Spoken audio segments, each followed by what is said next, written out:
Welcome to Changing the Sales Game on webtalkradio.com. I'm your host, Connie Whitman. I'm excited that you're joining us this week. So here's the deal, right? That word change in the show is, I chose that on purpose, right? So changing the sales game, how do we up our game? I believe the cornerstone to upping anything in your career, your business, and or your sales results starts with good, clear communication. So in the show notes, you'll see my gift to you, which is my communication style assessment. You'll get 2 reports. First one, just spotlight your natural communication superpowers. You should know what that is so you can lean into it, leverage it, all those good things. Flip side, your lowest score, typically a blind spot, and that will show up when you're communicating with people 180 degrees different than you. And I find when we're at that pivotal point of change, the blind spot is where we need the most help. So again, take the quiz, read both reports, but make sure you put a keen eye on that lowest score report because that's going to be a blind spot. And hopefully I can help you manage it with a little more ease and grace. Now, my quote today that I chose is by Bill Bradley, and Bill says, "Ambition is the path to success. Persistence is the vehicle you arrive in." So today, my guest is Don Barden, and he is a classically trained economist, globally recognized as an expert in leadership and decision-making, and he has 30 plus years of corporate leadership and production in the financial industry. He has changed the landscape of several U.S. and international firms. And additionally, Don was on my other show, Enlightenment of Change, and we recorded, and here come the girls, which we're not going to talk about today because I want you to go and listen to that show, but I will put that information in the show notes for you as well. So Don, thank you for coming back for the second time. You're not sick of me yet. No, I love you. Thanks for This is coming on this great. show. No, Yeah. thank you, thank you, thank you. I love you. I love what you're doing. So thank you. And you know what? I'm really, really passionate about sales, and I'm just so grateful that you get to the point on that. I don't know why people bounce around sometimes, and they want to call it business development and growth engines and all that stuff. And I'm just like, yeah, isn't that sales? You know, we're all selling something, and I always tell people that nothing in history. I don't care what it was. Nothing in history ever happened unless somebody sold somebody something. You know, we wouldn't have the pyramids in Giza had they not sold the pharaohs on a cool tombstone, right? I mean, everything is about sales. And so I appreciate your attacking that and sharing it and helping people get better. So I appreciate what you're doing, and thank you for having me on the show. Oh, my pleasure, my pleasure. And yeah, sales, the other thing too, right? People say, well, I'm in operations.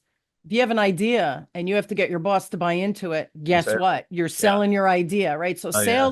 really sales is communication, but we're not always good at that piece of it, right? So Yeah. thank you Yeah. for Yeah. that compliment. And Oh, yes, I'm yeah. excited to have you on this show now. I'm sharing you with all my peeps on both sides. Hey, this is Um, exciting. Thank you. yeah. So here's the first question. I know you wrote the book, The Perfect Plan, a while ago, I think, right? What Yeah. inspired you to write that in the first place? Sales. I mean, that was honestly it. I spent about 25 years on Wall Street. I was a top performer. I was the first $1 billion guy, which means I was the first guy to drop $1 billion ticket that we know of. And but in full disclosure, that's like breaking the 4 minute mile. I mean, once I did it, everybody did it. It was like, wow, I guess it could be done. So, but I was the first one in there. But I was a top performing guy on Wall Street. I got to travel all over the world, and my job was a closer, to be honest with you, to take all the academics, all the experience, everything, work with people, lean into them and help push the deal over. Because some of these deals we would do, we'd be in due diligence for a year or more. You know, it's not, some of those things don't just happen. They're not spontaneous. You're looking at, I'm talking about everything from mergers and acquisitions to credit ratings to giant, employee benefit plans to everything around the world. I got to work on all of them, and it was awesome. But I started noticing this familiar thing, this pattern that was happening everywhere in the world. So they would send me to Mexico, to India, to Russia, to China, to Japan. And I started noticing I was talking to the same person. The deal was different. The culture was different. The language was different. The money was different. Everything was different. But I started noticing that it was the same thing. And the reason it was the same thing is because we had the good fortune, because who we were, our brand, what we were up to, we worked with the A team. So we got to work with the best and the brightest across the world. Now, this was before LinkedIn, TED Talks, social media. There was no we weren't connected back then. Where you couldn't back then say, oh, I was watching this podcast today out of New Jersey, and I learned something. That wasn't happening back then. So to have that type of pattern at a global level was phenomenological. It was like, wow, this is important. And so I started looking at it and I said, well, since we work with the best of the best, they're running their businesses, which means they're selling stuff. They can't, all businesses are designed to sell stuff. That's it, the transfer of value. I was like, we need to look into this because I swear there's this pattern.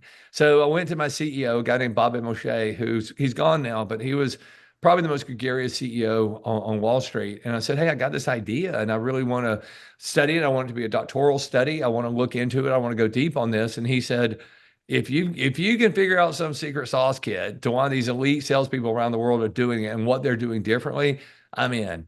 So he funded it. Now I had my real job I had to do, but we spent about 4 or 5 years really, really studying elite leaders and salespeople around the world, and we figured out their pattern. We know what they do, but more importantly, we know why they do it, and we understand why they do it. So it's not just about knowledge; it's about knowledge, understanding, and the why. The why is the most important part. And so, yeah, we did it. It was 5 years, and it's still in 39 countries. It's used by some of the biggest companies in the world, and I'm really proud of the work. But honestly, what we did was structure the obvious. It's one of those things that when you look at it, you go, oh, I never knew that. I never thought about it. Then you can't unsee it. It's That's happening right. all around you. So it's Right. almost like you get to see air. It's like, wow, it's everywhere, right? So you see how great salespeople will perform and what separates them from the pack. So I was really proud of the work. It's interesting because, Don, what I hear all the time, oh, overnight success. And I giggle every time I hear that. I think there's no such thing as an overnight success, No. right? You coming up with this plan, it's not like, oh, yeah, I observed a few people and I wrote a book. And oh, by the way, it works. Yeah. 5 years of grit, right? In addition to doing your full-time job, by the Yeah. way, right? So you could pay bills for the Yeah. fam. But then it's not an overnight success. A lot of labor and love went into this. So here's my next question. The book is called The Perfect Plan. What are the core principles of the perfect plan? Sure. Well, it's based on 3 promises and 3 beliefs, and but it builds up to that. Part of understanding is knowing what gets you there. And I tell people, if you just learn the 3 promises and 3 beliefs, which is the communication style, the cadence, and more importantly, the order of which the presentation goes, you'll double your business. But if you want to get to the point where you understand it and you know why it's happening, Yeah. then you're turning it up and down at will. If you say, I want to double this year, great. I want a 5X, great. I want a 10X, great. I just want a 2X, great, whatever. But you can't do that until you understand it and then you push it down from the top down. And so it really builds up. And when we preach this and talk about it, we really spend a lot of time in the understanding part of it. Right. The first thing that we learned from these great salespeople, and it's a great line, is the day you win a client is the day you begin to lose them. And people don't like to talk about that. And I tell every business out there, I tell every service person, every sales rep out there, you are going to lose every client you've got. That's just life. They're going to move. You're going to quit your job. They're going to quit their job. Their kid's going to get in the business. Your product line changes. They die. They move. That mergers and acquisitions, things happen. And what Yeah. I've noticed that most salespeople, when they get their book of business, and they're like really, really living large, they kind of get fat and happy and forget. And then they wake up and don't realize that little by little, they've been losing accounts through just natural selection, right? And a little sidebar, I've always taught this, that the greatest economist of all time was Charles Darwin. I mean, people think he was a biologist and he thought he was a biologist, but I tell you take all the Darwinism theories and apply it to economics, it works every time. Biology, 50-50, but it's just natural selection. Everybody is going to fade out and go, but most salespeople don't like that. But the elite 1%, they knew that, and they recognize it not as a macabre or a horrible thought, but they're like, yeah, we've got a good run here. If we can keep a client for 5 years, 6 years, 7 years, whatever your cycle is, awesome. But what are you going to do in 7 years when you wake up and there's tears because you lost the client or the client left you or they just moved on or the need wasn't there anymore? Well, Yeah. if you're continuing to grow, you kind of don't care. It's like, you get to a certain point where you're growing 20%, but you lost 2% of your business. Okay. It's fine. But so many people don't do that, Connie. They get sort of fat and happy. And then we started talking about how great, well, the second thing we understood was that great salespeople, and this is a huge issue, the elite, they treat people the way that person wants to be treated, not the way they want to be treated. And if you give me 100 salespeople to train and talk to, I guarantee you 95 to 98 of those salespeople are so in love with their product and so excited about the work they put into it. And they're ready to go out there and do the verbal vomit, tell you everything they know about their product. And the client's sitting there with the glassy eyes going, dude, I just need to know what works, you know? And so we had to work really hard to finally get that conceptual idea down that these elite salespeople, they don't treat people the way they want to be treated. They treat people the way the client, that prospect, how they want to be treated. And in the book, if anybody wants to go and get it, or you can hit me here on LinkedIn and say, hey, send me a free e-copy of the book. There's a thing called the social buyers pyramid we worked at, which allows the elite salespeople to look at somebody without judgment, no judgment, and say, okay, I know where this person is in life. And so I know what drives their buying decisions, even though it might be a corporate sale. This person is a hardworking 9 to 5, clock in, clock out person, but they've been given, this thing to close and work on and the project, and you're trying to sell to them. Great. Guess what? They're only going to buy on price. That's it, because that's how they live their life, is that. Yes. Then you get up to the middle of the pyramid, middle managers. What I say, anybody with a title, directors, supervisors, managers, vice presidents, whatever. They buy based off perception. And perception is called brands. They buy brands. And the reason is they were really worried about how it looks. So they will spend more money to buy a bigger brand just so they can hide behind it. And they can say, look, I don't know what happened. It was IBM or it was Mercedes or whatever. It didn't work. Call IBM. They'll fix it. Now you might have paid 50% more, but nobody's going to judge you for that. So that middle level, they're all about buying the brands. And then the tip of the spear, the pinnacle, the C-suite, the owners, they buy off of ROI over time. In other words, if I put money into this project or I spend money with you, what am I going to get out of it? What's the ROI we're going to get? Because they look at it as buckets of money. And we love to allocate and buy your product, but what are we going to get from it? If I spend $10 million with you, I want $50 million in return. They don't care about brands. They don't care about price. In fact, it's just the opposite. If you bring that to them, they'll kind of look at you like, you're talking the wrong language. So what we learned about these elite people is their ability to look at something without judgment and say, okay, I know this person's an ROI buyer. I know this person's a brand buyer. I know this person's a price buyer. But more importantly, to be reflective on themselves and say, you know what, I'm an ROI guy. I'm a C-suite guy, but I know exactly what's going to make these people buy. So I need to talk about brands and safety of the decision and things like that. So that was a big deal. But once you get all that stuff wrapped up, you get down to the core of it, it was 3 promises and 3 beliefs, and where they collide with each other. And I'm happy to share that with everybody if Yeah. you want me to go into it. Yeah, Okay. do that. Yeah, and then after we do this piece foundational, then I want to talk about what the misconception is about the achieving success, right? So Right. we're talking about 2 times 3. Well, how do I know what I want, right? But do Yeah. that first, the core principles, and then we could Yeah. shift into that. Oh, sure. So it's 3 promises and 3 beliefs. So the promises are 3 steps to the presentation that these elite sales and leadership people were going. And it's consistent and it has to be in order. And most importantly, we know why it works. And then the 3 beliefs, they're not an order thing. That's just who you are as a human being. What is your belief system? Because it comes out. A buyer can look at you and say, if this person has the integrity, has what we're looking for.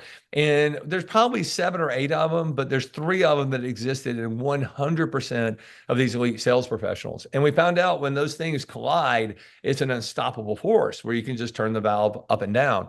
So the 3 promises are real simple. And I always tell people, write these down and I'll explain it to you. Number 1 is gratification.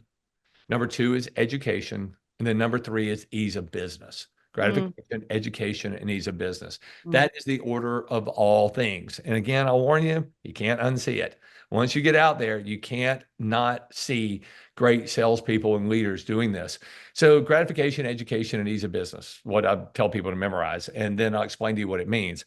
So gratification, it sounds simple, but it's not as easy as you think it is, because it requires you as a salesperson or a leader to really, really open your heart with a level of sincerity that a lot of people aren't used to. So what we notice is these elite people, when they first meet somebody, they express an attitude of gratitude that's very, very real, to the point that they don't mind going deep. Like they might say something like, hey, I really appreciate you're taking the time for this meeting. But before we get started, I want to tell you, man, I've done some research on your company and I see that you guys support autism. And, I've had some people in my family touched with autism. And at the end of the day, that's what matters. And I just want to tell you, I appreciate your work outside of this and what you're doing to help the community. We do the same thing. It means a lot. So it's not just about meeting. It's about saying thank you for you being who you are. And I just appreciate this opportunity to get to know you. That is a different conversation than, hey, thanks for meeting me this morning. Yeah, we're going to talk about selling Powerade or whatever it is. Um, no, that's really flippant. It's not heard. It's not connected. But what these elite people were doing in sales was they were taking that moment to express gratitude in a way that is much, much deeper, but it's sincere and it's real. So here's what happens when a recipient of that level of gratitude absorbs it. Something happens chemically, electronically, however Yeah. you look at it in their brain, where they become bonded to you. Yeah. And it is a bond that is so real that the only thing that can break it is a lack of trust. So as long as you keep your ethics and your standards up and you deliver, they are not going to break that bond. So these elite people know that, but they're also ethical, moral, and very, very focused on the sincerity. So they don't just halfway do it. They express that gratitude and it's real. And when that happens, it may only take 2 or 3 minutes or 5 minutes or whatever. You just see the room changing. You see that bond starting to occur. Can Then, I share a story that's sure, specific to please. that? This is many, many years ago. I was introduced to a centers of influence, happened to be a CPA, female. And this is back in the 90s, right? So Yep. I walk in to her office and my kids, were hockey fans. And I had one son, I was pregnant with my second, but my husband played hockey in Canada, the whole thing, he's from Canadian. So Wow. anyway, I walk in and we're Devils fans because we're Jersey and she was Yeah. a Rangers fan, but I walked in, it was a really cool picture in her office. And I looked over and I looked at her, we're shaking hands and I go, oh, I was so hopeful. Ranger fan. What? I go, we can't be friends. I'm sorry. I have to leave now. We burst out laughing. We sat down, right? And we talked about the Yeah. picture was awesome. She goes, don't tell me you're a Devils fan. Well, can I tell you we're friends to this day? And Yeah. that was, what, 40, 50 years You ago, whatever it bonded. was. So it's silly. But it was sincere for me, from my heart, that we Oh, were sure. Devils fans, right? Yeah, yeah, yeah, yeah, And yeah. it came out as authentic. And that's what you're talking about. Good. That was Yeah. one. Now, number two, Okay. continue. I just So wanted to number two, share. no, that's beautiful. Once you get that connection like you did, then you move into the real meat of the presentation. But this is where most salespeople screw up because they're so excited about doing what they feel is right, and that's what's right for the client. There's a Yeah. lot of science behind this. When it comes down to make your actual pitch, and we tell people we know the science behind this, it has to be three things or less. I prefer two. So if you go and you say, God, I want to talk to this person about all this stuff, narrow it down. It has to be three things or less. In fact, the data is so supportive of this. If you're presenting to a client, you can bond, you can talk about Devils, Rangers, you can do whatever you want to do, right? It will fall flat if you add more than three things to the conversation. In fact, if Right. you add a fourth thing to the conversation, you have a 25% fail rate. If you add a fifth thing, 50% fail rate. Sixth thing, 100% fail rate. So you have to go in there and narrow it down to just a couple of things, and that is it. And I tell people, you go in there, you get your attitude up, you figure out what it is going to be, and lay it out. When you talk to them, say, hey, it's great to meet you. Do your Devils Rangers thing, have fun. I'm so grateful. You do this autism thing, you bond, and then you say to them, hey, wait, I know there's a lot to talk about. There's a lot of complexities here, but my job is to simplify that complex.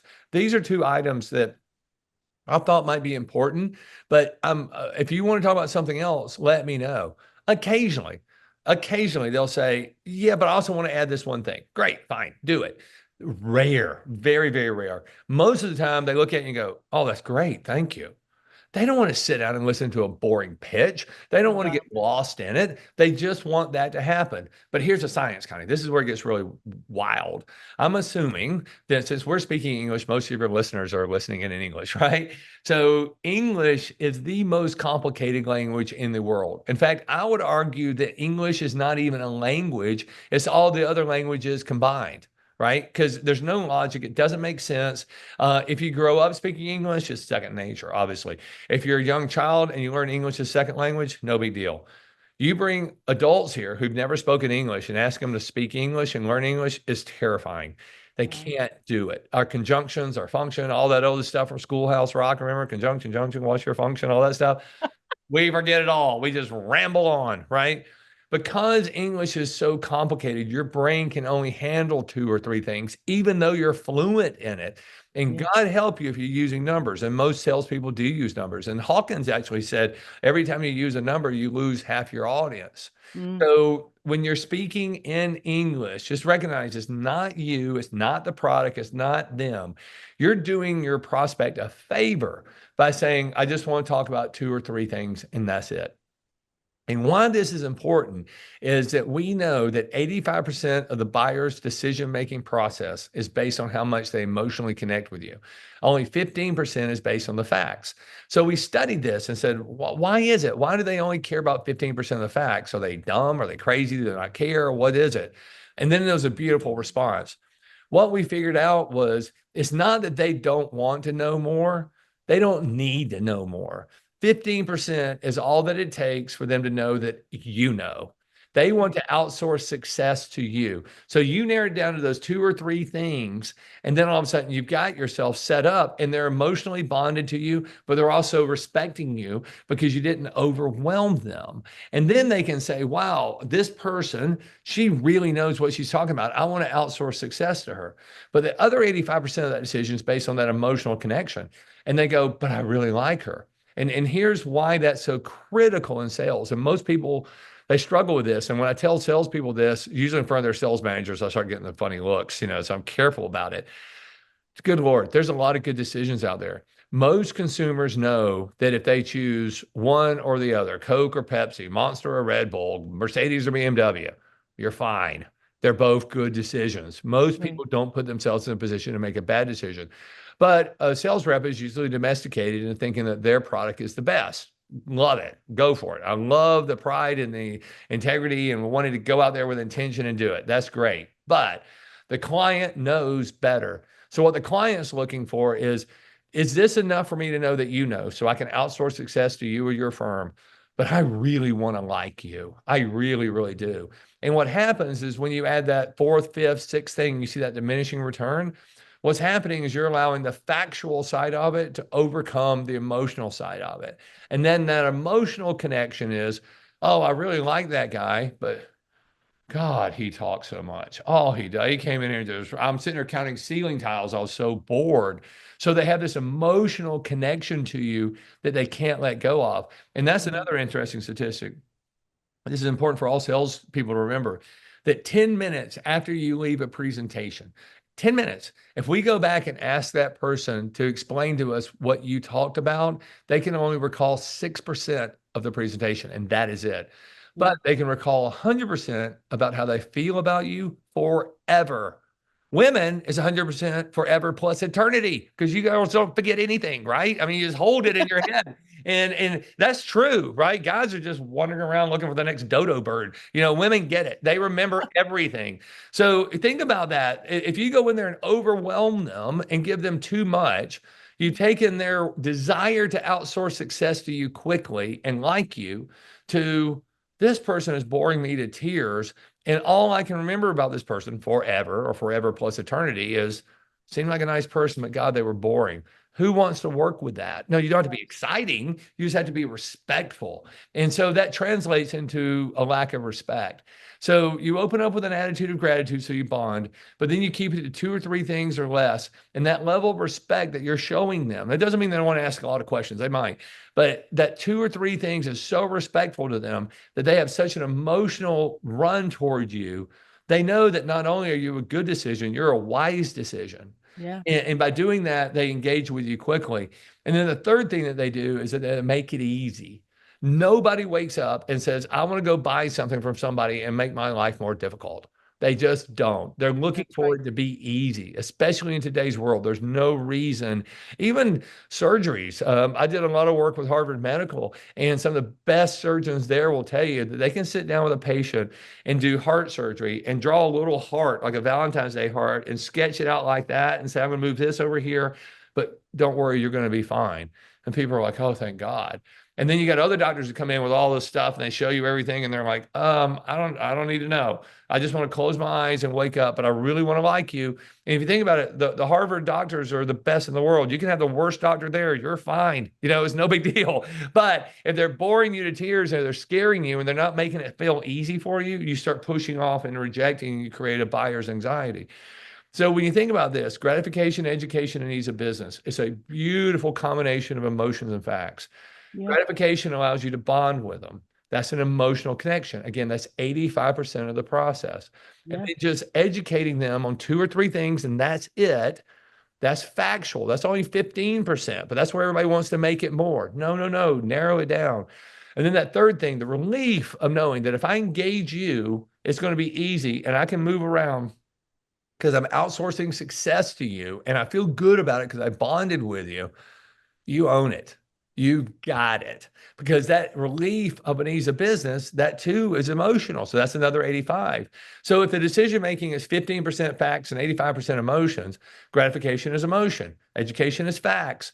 Relief of ease of business is emotion. It's 85, 15, 85. It's a hamburger of emotions. And Yeah. that's what people are looking for. You wouldn't be at the table as a sales rep if they didn't believe that you knew what you were doing. They're looking to outsource success. So if you can look at them and you have a mindset yourself of saying, I've got to keep growing because I'm going to lose every client I've got. I've got to keep going, not out of desperation, but the more people you sell to, the more money you make, the more people you can help, right? So Right. open it up with that, knowing that that balance of, the facts and the emotions, and what are they going to remember? They're not going to remember what you say. They're going to remember how they feel about you. Absolutely. So this cadence of gratification, education, and ease of business, where you open with gratitude that's real and you bond with them, you create that connection, tell them two or three things so they feel comfortable outsourcing success to you, but then give them the relief of knowing it's going to be easy, game changer. That alone will double your sales all day long. Now, if you want to understand it, you got to go a little bit deeper. We talked about that a lot, but Yes. that's the difference between 2x, 5x, 10x, and 100x. And it's interesting too, because I know when I go to companies, first thing they say is, well, product knowledge. And I think product knowledge, 15% of your salespeople's success. Do they have some place they can look it up? If they're on the phone with someone and they ask Yeah. a question, is there some place, can they go tap someone on the shoulder and say, they asked a question, I'm new, I don't know the answer.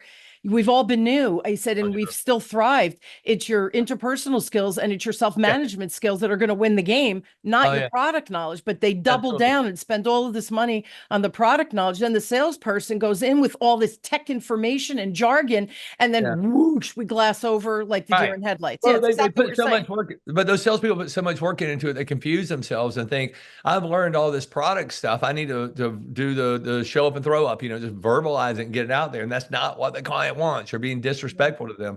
And I always go back to IBM, and I don't know if they're still doing this, but IBM sales school was really, really short.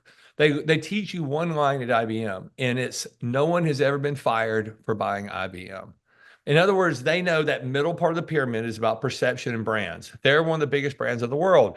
So what they tell people is, look, when you're going in, the C-suite's not buying mainframes. It's committees, right, of middle managers. And if Right. you go in there with them, they're looking for perception and brands, and they want to hide behind it.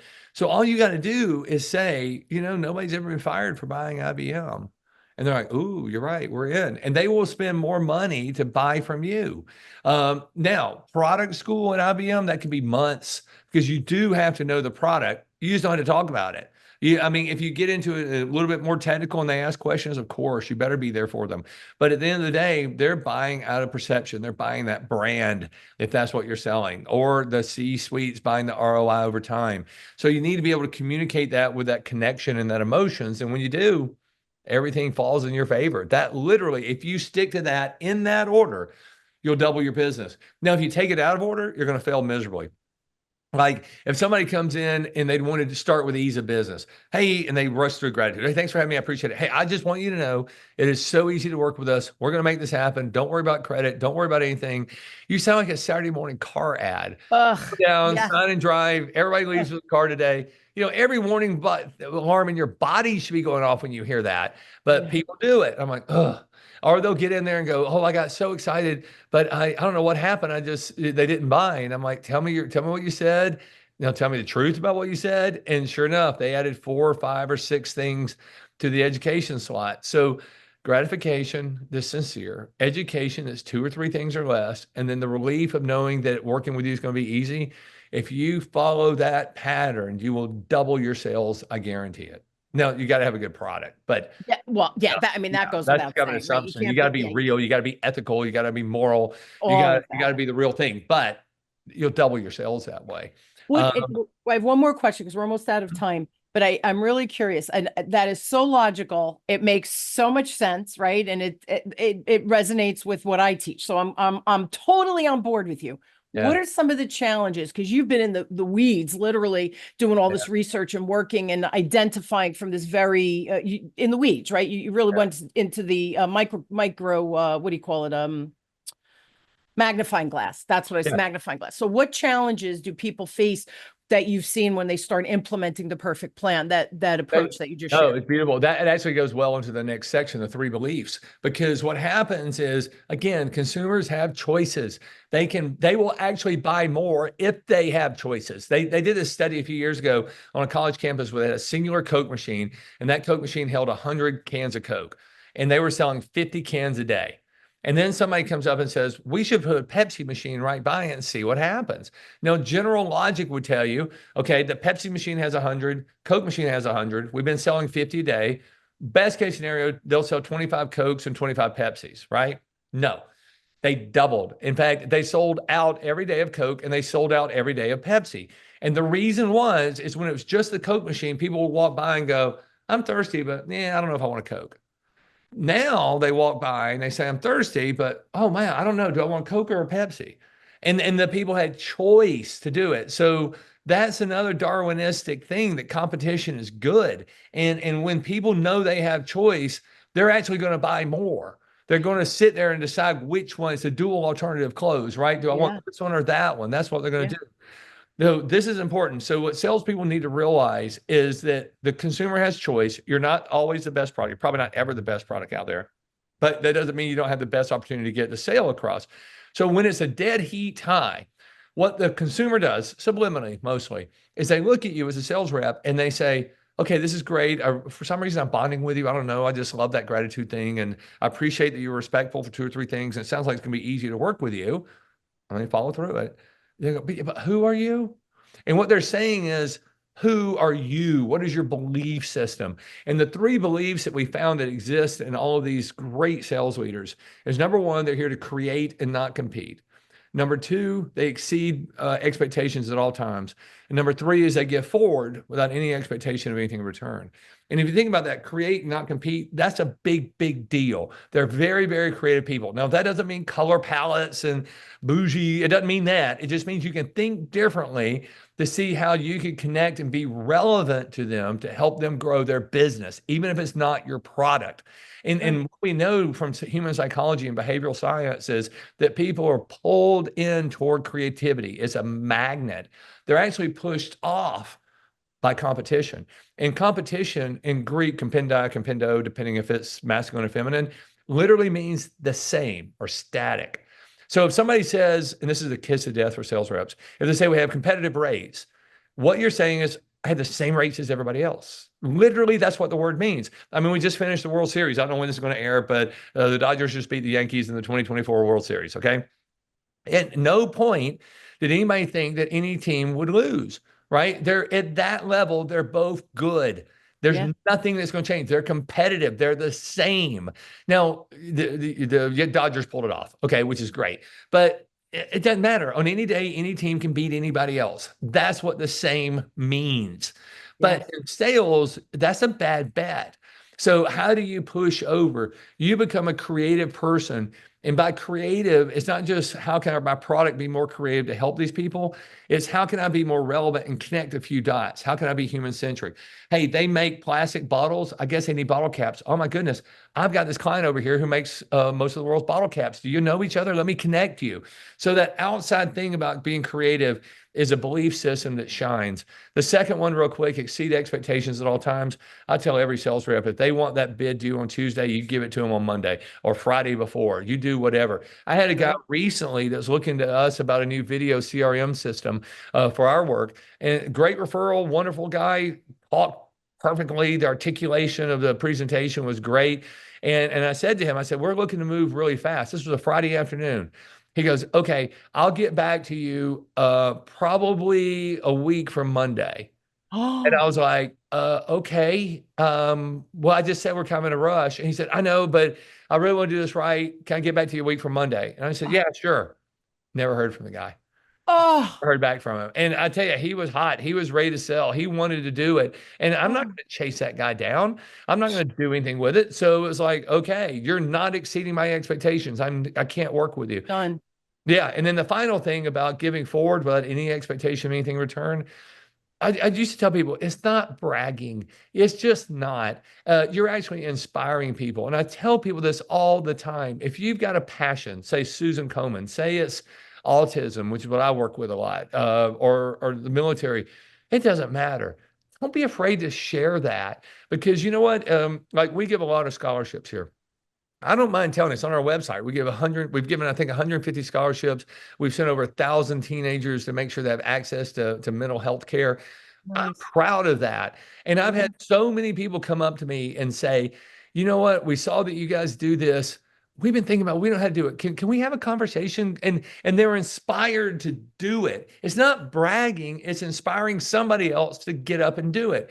So if you think about that, the three promises, the three beliefs: gratification, education, and ease of business. Those are non-negotiable. They have to go in that order.